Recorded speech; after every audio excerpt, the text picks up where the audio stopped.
Welcome. In this video, we are going to take a look at Maxwell's equations from a conceptual point of view.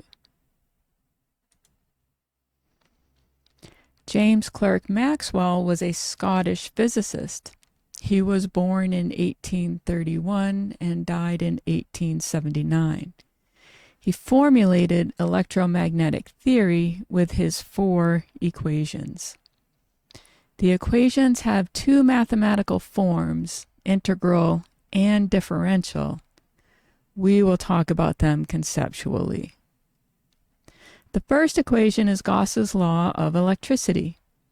This equation describes charge and electric field, namely that electric field lines originate on positive charge and terminate on negative charge.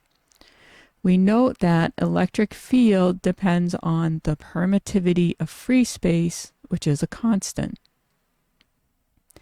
The second equation is Gauss's law for magnetism. This equation describes magnetic field. Namely, magnetic field lines are continuous loops. It also holds a spot for magnetic monopoles if they are ever found. We note that magnetic field depends on the permeability of free space, which is also a constant. The third equation is Faraday's law of induction along with Lenz's law.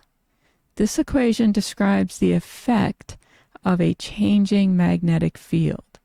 We note that a changing magnetic field induces an electric field, which induces an EMF. The fourth and last equation is Ampere's law.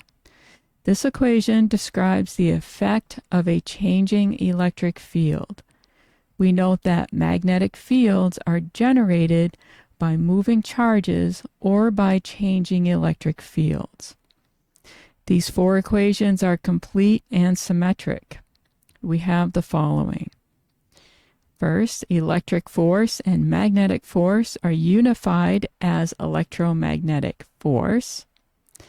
Next, changing fields propagate as waves consisting of electric and magnetic fields, and thus we have the electromagnetic wave. Finally, electromagnetic waves propagate at the speed of light c, where c is equal to 1 divided by the square root of the product permittivity times permeability. I hope you found this helpful. Let me know in the comments section if you have any questions. Thank you for watching. Please like and subscribe, and I'll see you in the next one.